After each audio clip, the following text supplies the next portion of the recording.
কি কেমন লাগলো আওয়াজটা? খুব ভালো লাগলো না? হ্যাঁ, আমারও খুব ভালো লাগছিল। হ্যালো সবাইকে, আমি সৌমিতা আবার চলে আসলাম একটা মিনি ব্লগ নিয়ে। তো দেখো, আজকে আসছিল বাড়ির সামনে এই দাদাটা ছাতু বিক্রি করতে, সেই সুদূর কুচবিহার থেকে। হ্যাঁ, ঠিকই শুনছো, কুচবিহার থেকে। এই যে এই কি বলে এটাকে, স্কুটি তো বলে না, কি বলে, যাই হোক তোমরা জানলে আমাকে অবশ্যই নামটা বলো। তো এই গাড়িটা করে উনি একটা মেশিন বসায় নিয়ে বাড়ি বাড়ি এবং পাড়ায় পাড়ায় ঘুরে ঘুরে উনি এইভাবে ছাতু বিক্রি করেন। তোমাদের কার কার এরকম ছাতু খেতে ভালো লাগে আমাকে কিন্তু কমেন্টে অবশ্যই জানাবা। আমি অবশ্য ছোটবেলায় প্রচুর ছাতু খেতাম, মানে খুব ভালো লাগতো। ছাতু দিয়ে, কলা দিয়ে, দুধ দিয়ে মেখে, কোনো সময় দুধ না থাকলে জল দিয়ে, এতটাই ভালোবাসতাম। কিন্তু তারপর যত দিন গেল, বড় হতে থাকলাম, আর ছাতু খাওয়ার অভ্যাসটা কিন্তু মানে চলে গেল। তো এখন আমি অনেক দিন যাবত ছাতু একদমই খেতাম না, ভালোই লাগতো না। কিন্তু এনার থেকে ছাতু দেখার পরে মা আমাকে বললো, একদিন ছাতুর শরবত খেয়ে দেখ, ওই কলা দিয়ে দুধ দিয়ে যদি না মেখে খেতে চাস তাহলে একদিন ছাতুর শরবত খেয়ে দেয়। তো মা ছাতুর শরবতটা প্রায় খায়, মাঝে মাঝেই খায়। তো আমাকেও একদিন বানায় দিল, তারপরে আমি খেয়ে দেখলাম যে সত্যি খুব টেস্টি। লেবু টেবু দিয়ে বানালে কিন্তু খুবই ভালো লাগে, আর মানে অনেকটা পেট ভরা খাবার বলতে পারো। তো আমি তো এখন সকালে মানে বেশিরভাগ দিনই কিন্তু ওই ছাতুর শরবতটাই খাই। মেশিনটা দেখো কি সুন্দর, ছোট্ট। আর আগে যখন আমরা ছোট ছিলাম, তো তখন আমরা ব্যাগে করে গম নিয়ে এইভাবে আটার মিলে যেতাম, গম ভাঙাতে, আটা ভাঙাতে না, গম ভাঙাতে। গম ভাঙায় আটা বানায়, সেটাকে নিয়ে আসতাম। তো সেই গন্ধটা তো অপূর্ব লাগতো, দাঁড়ায় থাকতাম, যতক্ষণ না হবে ততক্ষণ দাঁড়ায় থাকতাম। আর এখানে দেখো কি সুন্দর, সেরকম সিস্টেমেই কিন্তু ওখান থেকে ছোলাটা দিচ্ছে।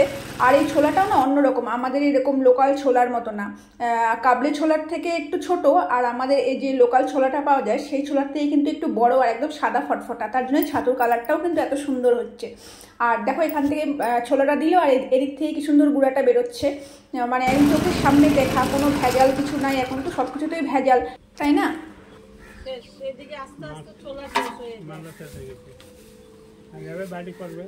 কত কেজি করে নিয়ে আসেন বস্তায়? 40 কিলো। তো তোমরা তো শুনতেই পারলা, উনি 40 কিলো করে ছোলা নিয়ে আসে। মোটামুটি 60 কেজি বেরোয় না গুঁড়া করে? 60 কেজি হয়। 40 किलो छोला में 60 केजी होगा? হবে না तो होगा ना। बाजरे पर कम बे 40 किलो में 35 किलो होगा। बाजरे कम है सुखाए।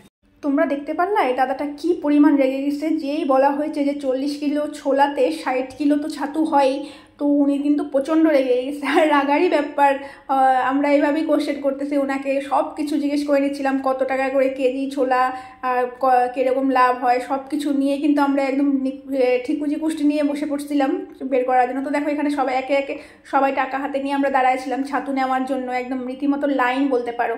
তো আমরা কিন্তু এখন যে যার মতো দাঁড়ায় আছি ছাতু নেওয়ার জন্য। তোমার সারাদিনে কামাই কত আমরা বের করে নিচ্ছি, দাঁড়াও। তো দেখো আমরা কিন্তু একটু হাসি মজাও করে নিলাম, আর ওনার ছাতুও মানে শেষের পথেই, মানে ছোলাও শেষ। দেখো ব্যাগটা একদম গুটায় রাখছে, যেটুকু ছিল সেটুকু লাস্টে কিন্তু আমাদেরকে এখানটায় সবাইকে দিয়ে যাচ্ছে।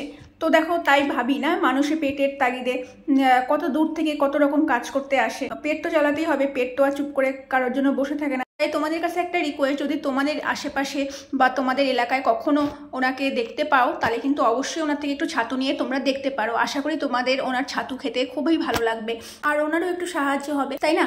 তো আজকের ভিডিওটা এখানেই শেষ করি। আশা করি আমার এই ভিডিওটা তোমাদের ভালো লাগলো। তো আজকের জন্য টাটা।